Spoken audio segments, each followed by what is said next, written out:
welcome to the Good Girl Confessional podcast. I am your host, Sandy Lowries, and the Good Girl Confessional podcast is brought to us by WB40 or Women Beyond 40 magazine, available now in digital and print at wb40.com. Today in the confessional, I am really excited to introduce you to someone who is so genuine and beautiful and is really wanting to help as many people as she can. Her name is Shannah Kennedy. Shannah is a life coach who started out her career being a sports agent, buying and selling, huge big sports stars, and realized that at the end of their careers, people were really floundering and didn't have any direction. Shannah is the author of The Life Plan, and she has written 7 books. The latest is Plan B. And she has written this book with this in mind, that if you are dealing with any kind of change suddenly in your life, be it COVID, be it dealing with a breakdown of a relationship or a divorce, a redundancy, the loss of a loved one, whatever it may be, Plan B was written really to guide people in a new direction. Shannah is just absolutely lovely. She has so much wisdom, and I'm really excited for you to meet her today. Welcome to the confessional, Shannah Kennedy. Hello and welcome to the confessional, Shannah. How are you? I'm awesome. Thank you. Thanks for having me on the show. Oh, I'm so excited to have you on the show because we were connected by a good friend of yours, which is Colleen Calendar. Absolutely. A very, very dear old friend of mine. And we've got a wonderful collaboration happening next year, which I can't reveal just now, but it's going to be the powerhouse in action. So we're very excited about that. Well, I am so looking forward to hearing all about that next year, and we might have both of you back in at the same time. Yes, you might. You might. We're going to be a very dynamic duo with a very unique product. Oh, very, very exciting. I'm so pleased to have you on because it seems like a really good time of year, Christmas, New Year, summer. For what you're doing, because a lot of people, are getting to a point where, they have more time, I guess, to deal with certain things going on in their life.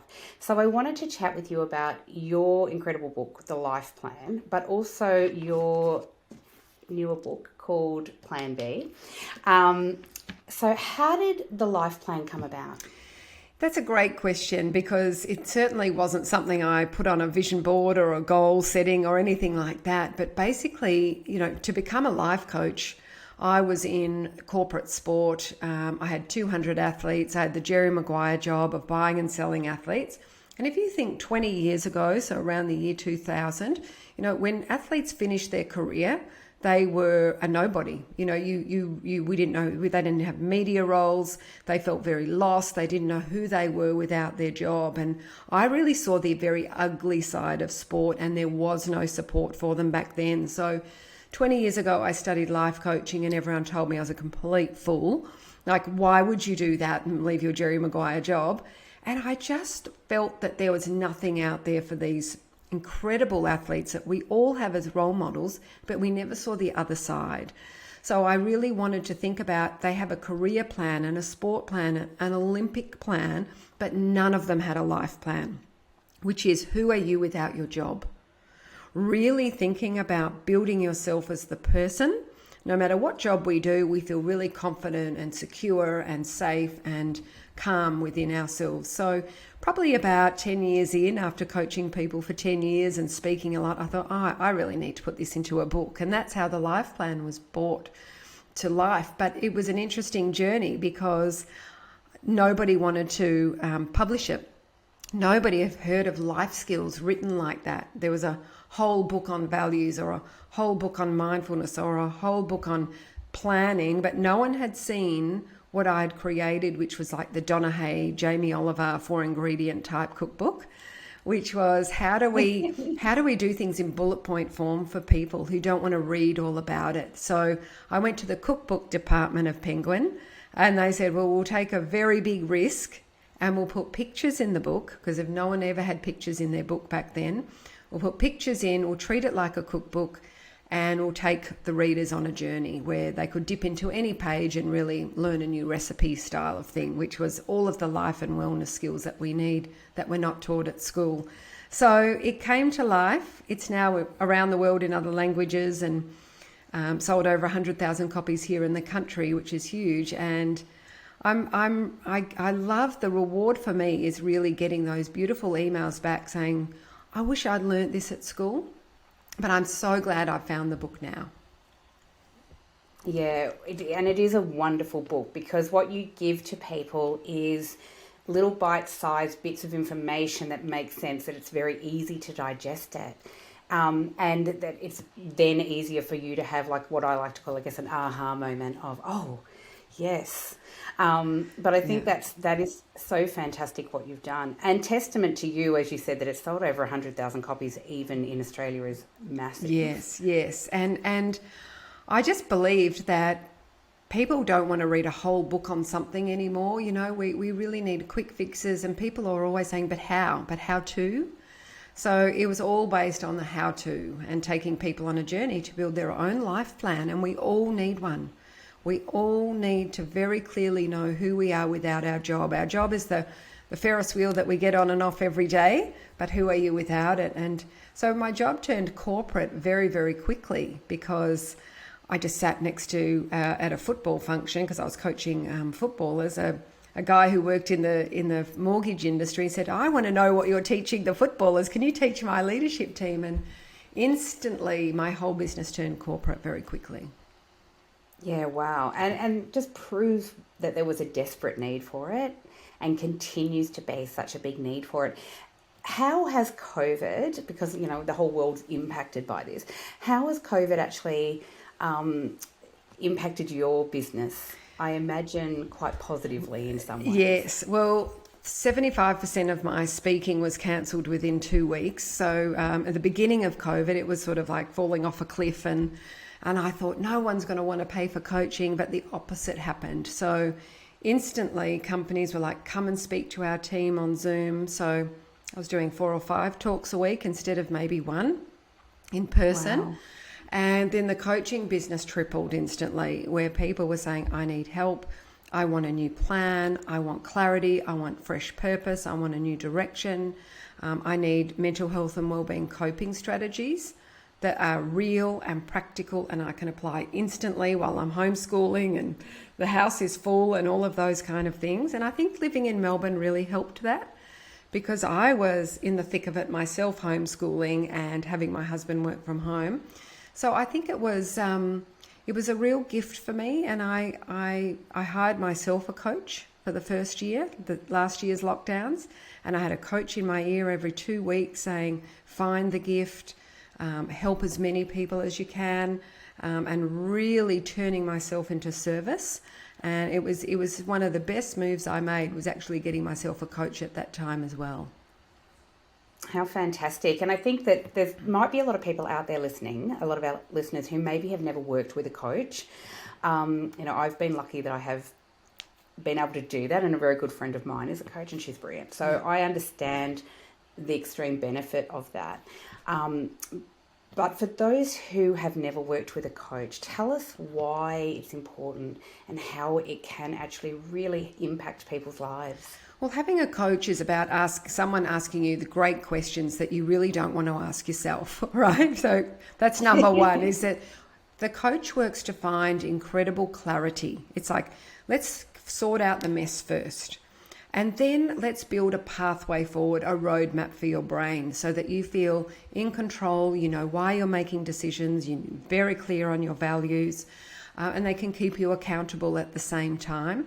But it's about having a relationship with somebody who is not emotionally connected to you, but can really be the lighthouse for you and show you the direction you possibly could be going on instead of the destructive one that you're on. So it's really about having that beautiful partnership, and that's why it's important to find the right coach and interview a couple. It's like having a personal trainer.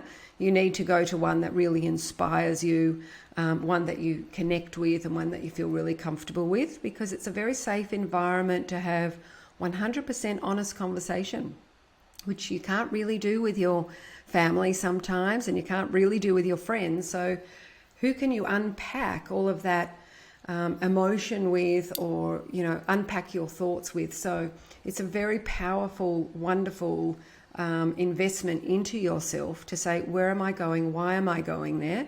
And how am I going to get there? Yeah, it's really fascinating. And I think part of one of the things that I, myself found beneficial was being accountable to Yes. someone saying, me saying, oh, I want to make certain changes, but it's too hard, or I can't do it.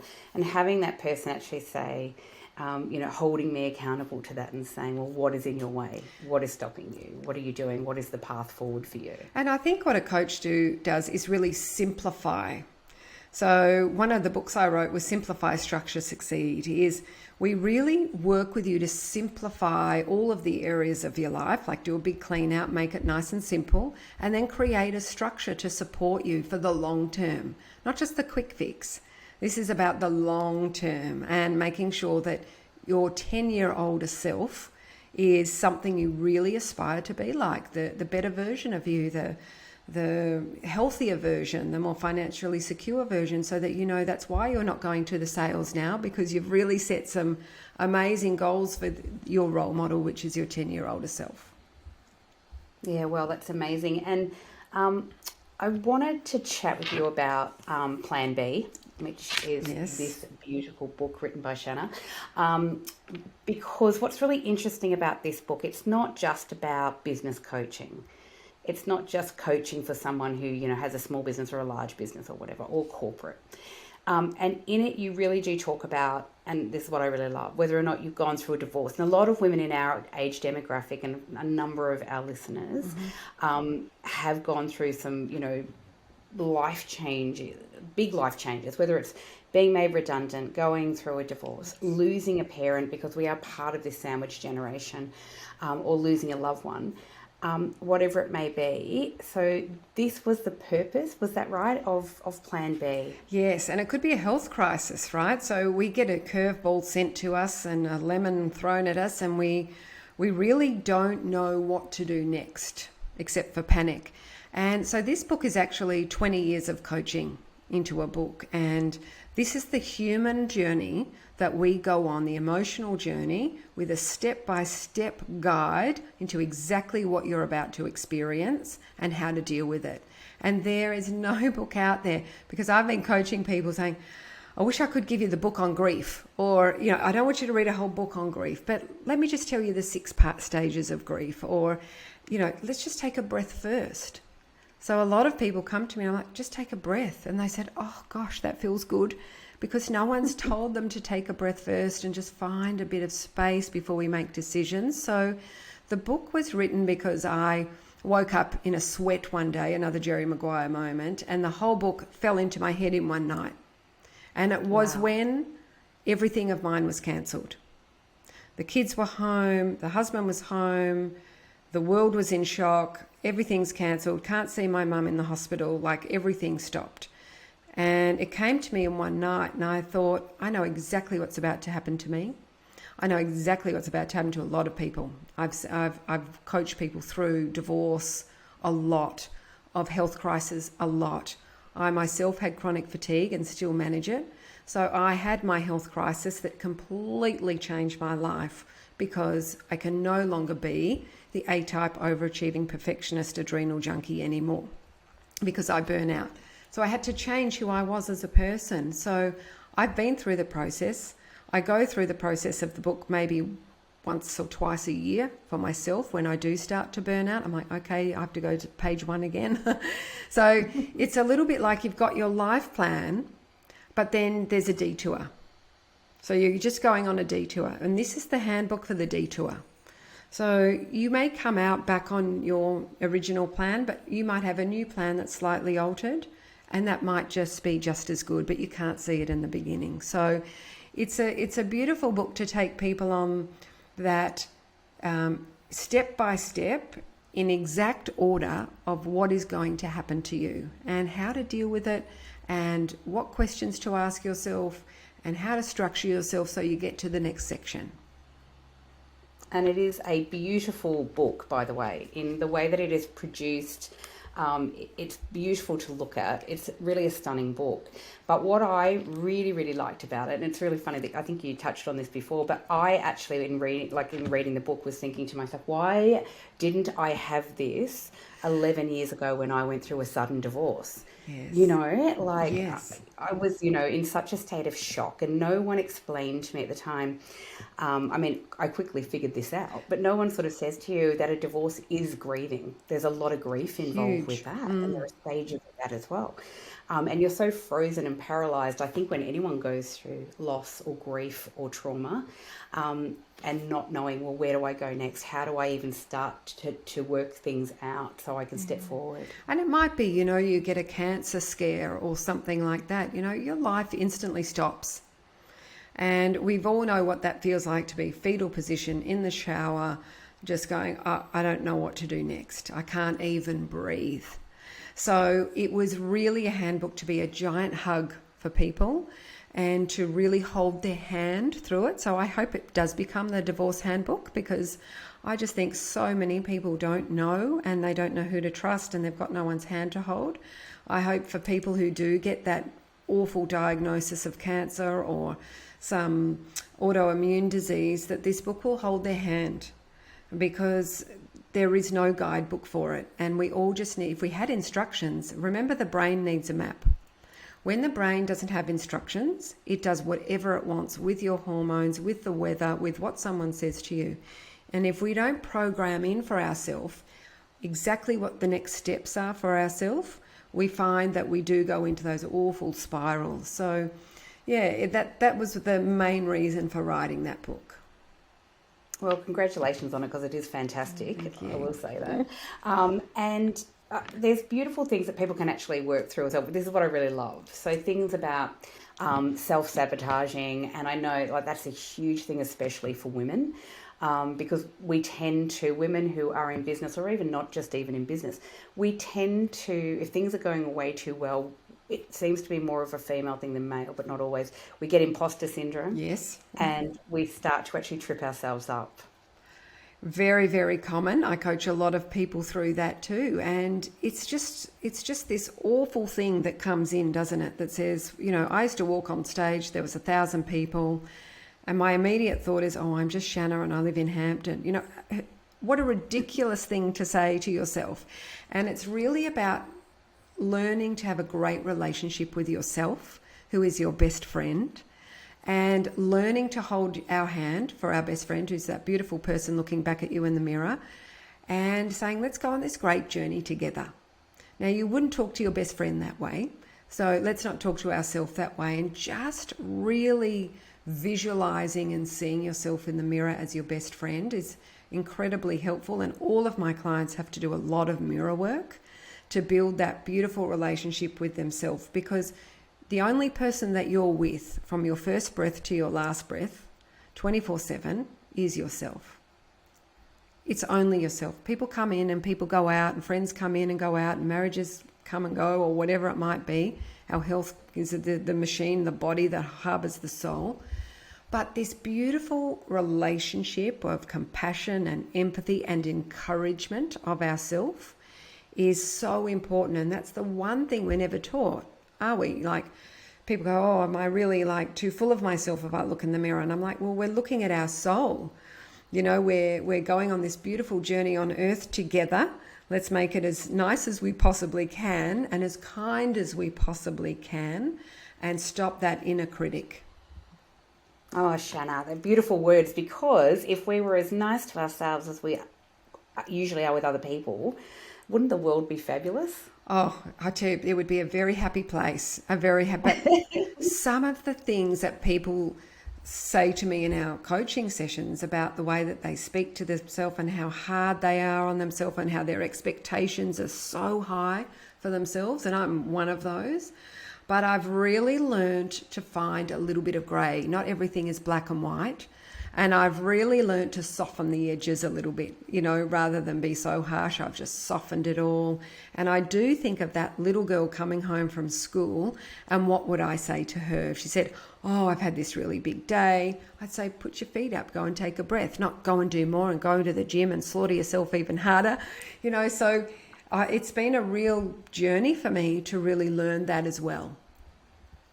Yeah, it's phenomenal. And I love that you've got all that lived experience at that as well, of coming from this high pressure, very big corporate, and you end up building a business, which, as you say, turns corporate very quickly, but with purpose, Yes. with a completely different purpose. Yes, and I probably am one of those very strange people that didn't follow any rule book. Like, I've never done a newsletter. I don't do LinkedIn very much. I don't post that much. I just sit here and think, well, it's an abundant world and the right people will come. And I just would rather spend my time building real relationships with people long term and just do it your way. You know, I always say to my clients, just do you. Don't do someone else. Just do you. Really love your adventure on this earth and focus on what makes you happy. And for me, writing articles and doing newsletters is just not my thing. I just can't do it. But I could talk forever, but I don't like the writing bit. So even writing the book's really interesting story. So when you just do you, people go on writing retreats, or they say, you know, we write an hour every morning. I sit there and I think, that's not me. I can't do that. So every book that I write, which that's number 7, I go away and I hire an Airbnb. And in lockdown last year, I hired an Airbnb 1 suburb away because we weren't allowed to be 5 kilometres more than our home. And I just, for 7 days, 5 to 7 days, I just sit there and I write 15, 16 hours a day and I smash it. And that's the only way I can write and enjoy it and find the flow. If I had to do that over a year, an hour a day, oh no, I'd hate the book. It wouldn't work. It wouldn't flow. So you've got to do you. And everybody's different. For somebody else, writing for a couple of hours a day would be joyous. For me, it would be hell. So you've really got to think about what's most important to you. How do you operate the best? What's the kindest way that you can operate for yourself as well? And then just do it your way. I love that. I love it. We recently chatted to Sally Hepworth, she's a New York best-selling author, Yes. an Aussie chick. Well done, her. Yes. Here on the podcast, and you know, that's her whole job. Her whole job is writing novels. That is a full-time job. And you're right. And she was talking about that as well, about how you have to find the groove and you have to find something that works for you, because everyone is so different. So yeah, I think that's such a valid point. Something I really wanted to chat with you about is so many women. I get to speak to so many women. I'm so blessed. What a great job, right? Glorious. I would say glorious. Yes. It is glorious. It's my happy place. But I do get to speak to so many women, and so many women are now talking about, and we touched on this just a little bit before, are now talking about changing careers or feeling so dissatisfied in what they're doing now. And women who are in their 40s and in their 50s and fearing that, oh, I'm in my 50s or even 60s, it's too late, I can't change, I can't change careers, I still need to earn money, what am I going to do? And I really wanted to talk to you about your insights on that. Oh, I can talk about this for a very long time, so I'm going to try and shorten myself because I'm so passionate about it. So with all of my clients, we do a 20-year plan. And I want you to remember Louise Hay, and she started Hay House Publishing at 60 years old. And she passed away at 95, still working there. That's a 35-year career that she started at 60. So we are not retiring at 60 anymore. So there's an incredible book out there called The 100-Year Life. And we are staying alive a lot longer. We've got a lot more medication that we can take. We've got more resources, etc., to keep us alive a lot longer. So our careers, actually, the best time to be changing career is in your 50s, because you feel like you've got the wisdom, the knowledge. Your children probably have gone through school. It's time to really harness this incredible decade of your life, 2 decades, 3 decades of your life. I know people that's studying now in their late 40s and are starting naturopathy in their 50s because they're passionate about it. So I think it's never too late. And I think when people do the 20-year plan with me, which means basically writing down your age for the next 20, 25 years, and every one of those is a box, you see how many boxes you've got. That's a lot of boxes. And each box is a whole year. We have so much time. And what they say is that there's 3 really important things for the 100-year life. Number 1 is our health. We really need to value our health a lot more because we're living longer. So if we want to be fit and strong and flexible at 60, we actually need to be starting to go to the gym in our 40s and doing yoga in our 40s, not starting when we're 60. So when you look at all of those people that have been moving their body, doesn't have to be much, just a walk every day, something every day, in their 70s, and they've been doing it for 20 years, they're the ones that you think, wow, they're really got it together. So there's these investments. The second thing is our financial situation, which means really, especially for women, having a financial plan in your 40s that will take you to your 80s is really important for clarity, purpose and direction. And that's why we know we're not going to shop online or go to sales, because we've really got that in our mind that, you know, we really are here for the long haul and we want to make it great. And the third thing is network. Is the bigger our network and the more that we have invested in our careers and learning and upskilling and growing and evolving and flourishing at every decade, in our 70s, we start a new job. We start a collaboration with 3 other women. We're hungry. We're not burnt out. We're excited. So for all of those women out there, it is never, ever too late, but get the right people on your team that are supporting you, that just say, go for it. Whatever you want, just go for it. I love this so much. I mean, I started Women Beyond 40 magazine in both print and digital at the age of 51. I'm 52 now. I started this podcast a year before that. So at 49, my vision sort of started, and I always knew what the plan would be and that there would be a platform. Because I think one of the things that was really helpful for me was, I just knew, a bit like when you were writing this book, the current book, I just knew one day I woke up and I said, I am just sick of this crap of how women over the age of 40 and 50 and 60 are told all this nonsense that we're too old, we have no future, we can't change career, we can't do different things. And I just thought, well, I'll go out and just start my thing. The collaboration of women, I could not have done this on my own, obviously, and I still can't do it on my own, but the collaboration of extraordinary women has been, so helpful and so purposeful. And I think you're 100% right. If you surround yourself with really good people, and the other thing I would suggest, and I don't know how you feel about this, but my big thing is, well, people say to me, oh, it's so fantastic that you did, but I can't. And, they're so worried about listening to the thoughts of other people or being judged by others. And I think that as well can be detrimental, especially for women. Well, there's dream stealers out there, right? So we have to be very careful who we plant the seeds with. So when I wrote my first book, Simplify, Structure, Succeed, I remember speaking to my cousin and him saying, why would you do that? No one reads books anymore. Everyone's got Kindles and audio. Like, no one reads anymore. Everything's free on the internet. Why would anyone buy a book? And I was shattered. I came home like, oh, he's probably right. My husband said, well, write it anyway, And I did, and thank God I did. But just that one voice was really strong in my mind. So I think it's about be a bit careful who you share the dream with. And that's why when you work with a coach, they are your biggest cheerleader. There is no. There is no anything. It is everything is possible. Let's go and get it. So I think it's about a lot of women might tell their friends, I want to do this. And they're going, oh, why would you do that? Or that's not going to work. Or no. So this year, actually this week, my vision board kits came out in Target and Kmart.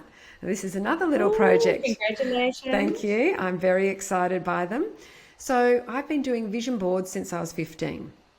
And everyone says, oh, that's woo-woo, now blah, blah, blah. And I love them. And every time I do my vision board, every 3 years, I get everything on it. Because you can't be it if you can't see it. So I really focus on it. And I see it every day in my office. And I love it. And it gives my brain the map visually. And in lockdown, I thought, I really want to make this happen. And everyone's like, oh, no one needs vision board kits. Everyone's down in the dumps. And I approached a company that do colouring books and craft kits. And I said, I want to do vision board kits. And they're like, what's that? Never heard of that. And I just kept pushing. I just kept saying, this is what I want. This is what I want it to look like. Anyway, they're in Target, Kmart. They're in QBD bookstores this week. And they are awesome. And I've done all the work. I've chosen the words. I've given you the best quotes I can find. I've given you all the pictures. And you can just put it up and then add your own flair on top of it. And you've got this beautiful visual for yourself. So we need to visualize ourselves 20 years down the track and say, okay, well, I'll be 72 in 20 years' time. What do I want to be doing at 72? What's really important to me?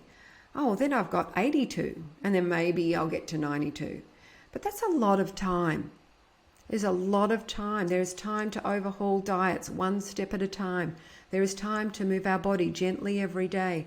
There is time to go and learn new courses. Oh, I love to learn more. I can't wait to go and study as soon as my kids have finished school. There is so much out there for us, so much excitement out there for us. But I think everyone's too insular, and they haven't done a plan, and they haven't done a dream, which is a vision board, which is dreaming, and then learning, how do we turn that into reality? Look, you're a girl after my own heart. As I say, as I look to my right, and there is my vision board on my wall. Oh, exciting. I've been I've been doing vision boards in one way or another, really, when I think about it, since I was a teenager. And, journaling and the whole thing. And it was instinctual rather than anything else. But it has continued to be really important to me. So I think... Congratulations, by the way, on your vision board kit. I love that, and I can't wait to rush out and go and check it out. I'm super excited. I know. See, I get really excited, and it's so funny because everyone I was sort of telling in the beginning are like, oh yeah. But if it excites me, that's all that matters. And this is my whole point for women who worry about imposter syndrome, or do I deserve it? Just maybe lighten up and go and do it. Think of it all as a playground. And, these are all our little hobby playground things that we love to play with. And it doesn't matter what other people think. It is about what warms your soul, what's creative for you, what makes you happy. And it's not about making money. This was a passion project for something I've wanted to do for a very long time. I love that, because that is exactly where my magazine and where the podcast and the website and my platform came from. I was just so passionate about it. It was never about the money, but it was really about reaching women and helping women, and having women be able to see themselves reflected back in the pages of a magazine, when we're largely overlooked. So I thought that was really important. But for me too, one of the big driving forces was kind of wanting to achieve, it was my dream. And once I knew my why, it was really hard to turn back. And so I am surrounded by incredibly fantastic women and friends, but I did have some people actually say, podcast, why the hell would you start a podcast? You're probably a bit too old for that. Isn't that for young people? And for me going, are you kidding? And it's true that women were late adopters to the podcast, but let me tell you, women 40 plus are mad supporters of podcasts across all genres, which I think is amazing. Oh, yeah. I also had people say, why on earth would you put a magazine into print? Why would you do that? And I was actually a guest on someone else's podcast recently where I knew the question would come. Yeah. And I love that. And I was like, because I did market research. I went out to the women who were already following us when we used to be way back in the day a blog, and said, this is what I want to do. I would have done it regardless, but I did go out to people and say, this is what I want to do. What do you think? And all of these women saying, oh God, it would be so nice to have a magazine in print that talks to us without all that peripheral rubbish that isn't clickbait, celebrity stuff and whatever. So I thought that was really interesting when you were talking about your book and someone saying to you, why would you do that? People aren't reading books anymore. I think the interesting fact about that is that books are actually on the rise. I think absolutely. And also magazines where you want to be touch and feel, and it feel something. It's like a hug. It's like you look at the font and you read, and then you might want to reread it again, right? You might want to go back and you collect them. And this is the collection of the wisdom. And what you're doing is brilliant. I absolutely love it, and thank you for it, is having the courage to follow your dream and your passion, and also create an incredible network of people who can share tools and tips. So when we're going for our walk and we're listening to your podcast, we're learning. So 10 years ago, we were not learning.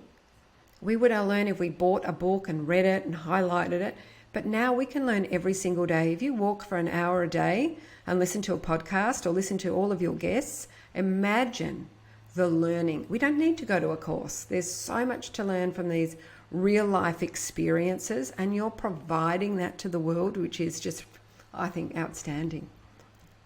Thank you. But I think too, what's really important is that women hear the voices of other women. And as you say, our tagline is the hard-won wisdom of women, because it is hard-won. Women don't just get their knowledge handed to them on a silver platter. And as you say, the stories of so many women on this podcast are so extraordinary, and the things that women are achieving from, 40 plus, but also we've had women on this podcast in their 30s doing extraordinary stuff as well. Yes. And we love that because we want to highlight our younger sisters coming up as well.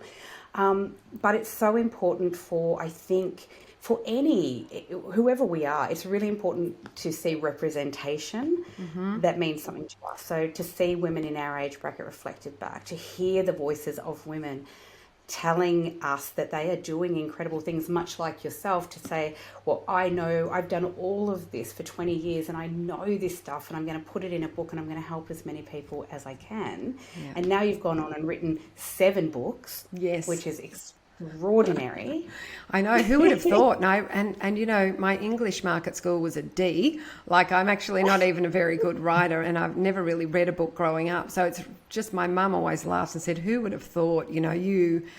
And I couldn't even say a speech at my wedding because I was so nervous to public speak, and now I speak in front of 1,000 people. It's just incredible what we can achieve. And one of the things that I think most women don't know is their own set of values. And they're stuck in their head, and everything is driven by thought and overthinking and overprocessing and what other people think, and etc.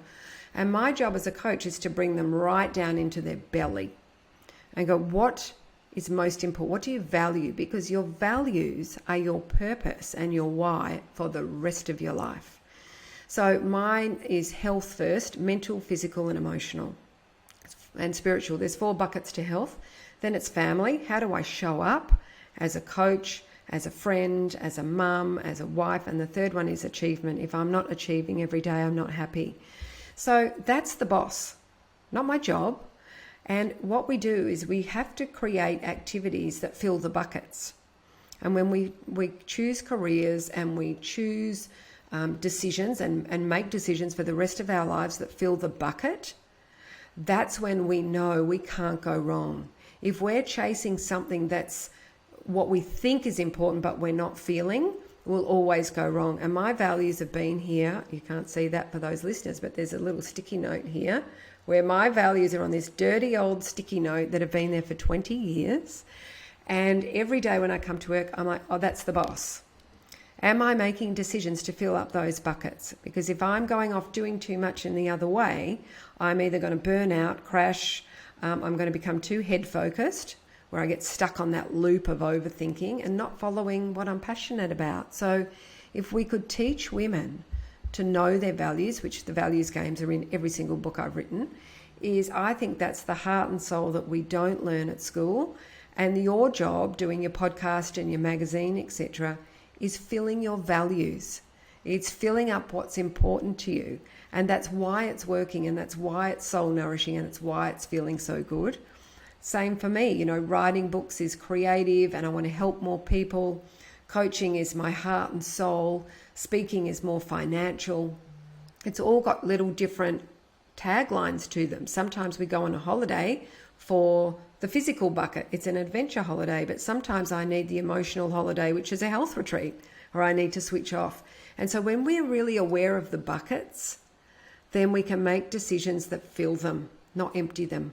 And then we can have longevity in our career. We can have sustainability. But I'm excited. I'm excited for my 50s, 60s and 70s, what powerhouses we'll be, because we're not going to care so much what other people think. We've got this collective wisdom that we're all bringing together.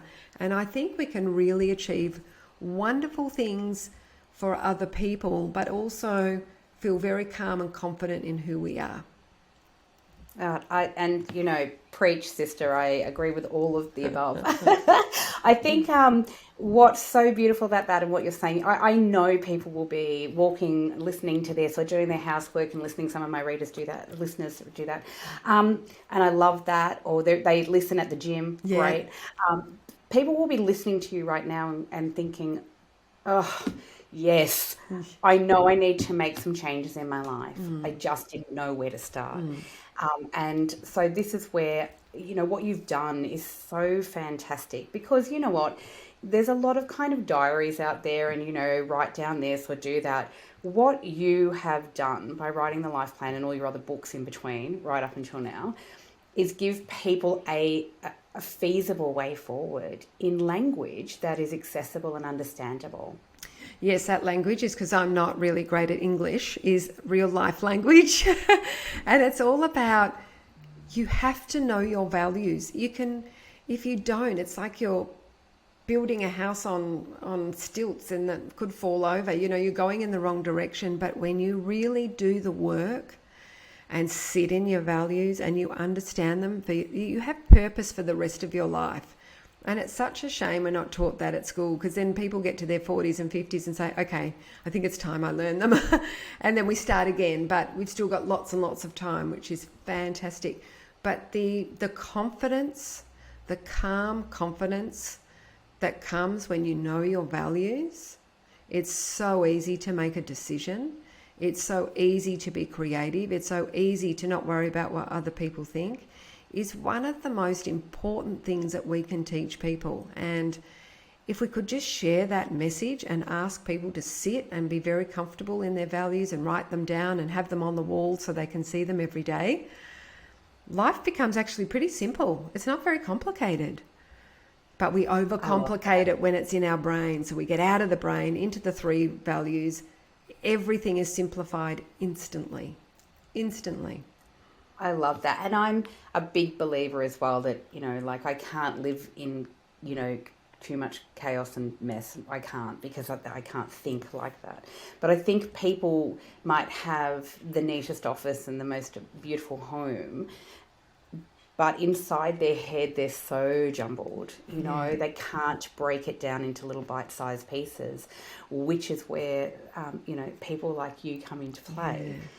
And it's so powerful. I wanted to ask you, since you've launched your beautiful mood boards, which is exciting, vision boards, how often do you revamp your vision board? Every 3 years I do. I keep adding little bits along the way, but it's really interesting. Like, I wrote this book called Shine, and I spent like a month trying to think of the title. It was like 20 Secrets to Happiness, Shine. How do you shine? And then my husband goes, that's been on the wall for the last 10 years in the rumpus stream. I'm like, what do you mean? He goes, shine is one of your things on the board down there. And I'm like, oh, that's so funny. So you sort of put all this stuff up, but it's in your subconscious and it comes through in other ways. But every 3 years, I think it's really important that you reset yourself. 3 times every decade, that you just sort of sit down, you reassess, you look at the map again. Do I still want to go this direction? We've had a bit of a detour because we got the curveball. It's time to reset. So if you're going through a divorce, it really does take 3 years to get over. If you have a big health crisis, it really does take 3 years to reset yourself fully. So if you have a big job redundancy and you get yourself back on track and you feel great again, it is a 2 or 3 year turnaround. So I think that is a nice thing to be doing every 3 years, and just finding a new visual that's stimulating and exciting, and you look at it and it makes you feel good, and it evokes emotion. Yeah, I think that's so important. And I think too that it's okay if you do your whole vision board and you have this plan, and as you say, suddenly it's not working for you, and it's actually okay to change it and say, right, I mean, I know the new buzzword during COVID now is pivot, but it is okay to pivot. It's okay to change direction. You hit a fork in the road. It's okay. Yeah, well, we did call the book Pivot to start with, Plan B, and the publisher and I said, we can't use that now because everyone's used it, but I chose that like week 2 of COVID last year. But it is okay, right? It's like you've put on the GPS in your car that we want to go from Melbourne to Sydney to Brisbane to Perth to Darwin to the Maldives. You know, we've got to open the brain up so that we can see a big picture of what we really want. But then, you know, we might decide to skip Darwin. It's fine.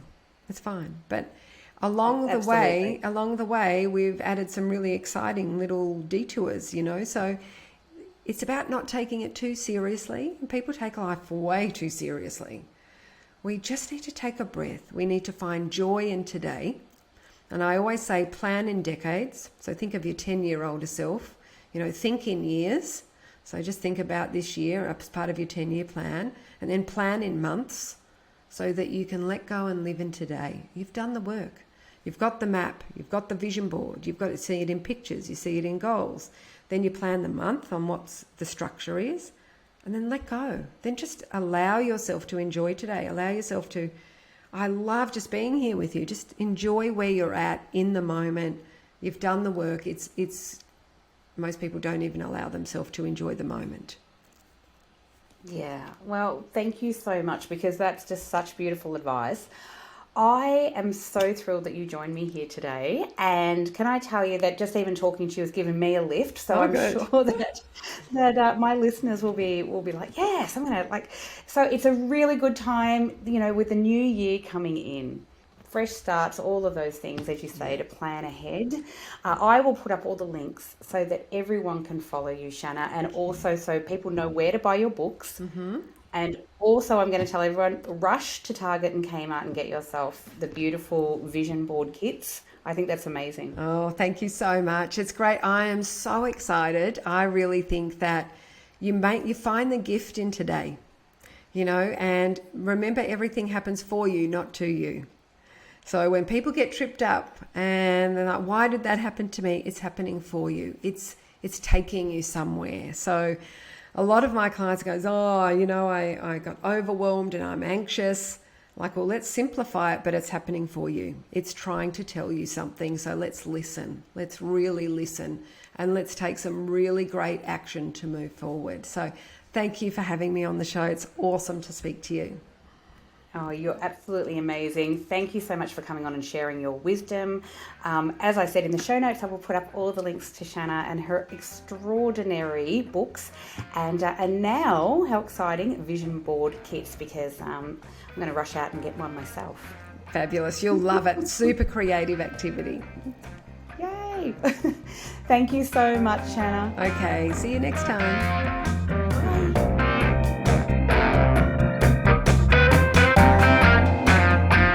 Thanks for listening to the Good Girl Confessional podcast. The Good Girl Confessional podcast is brought to you by WB40, Women Beyond 40 magazine. Available now at WB40.com.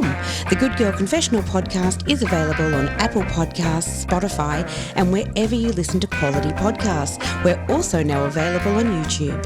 We chat with really interesting women about their hard-won wisdom, but it really helps us if you can subscribe, like, and share the podcast. Thanks so much for your support.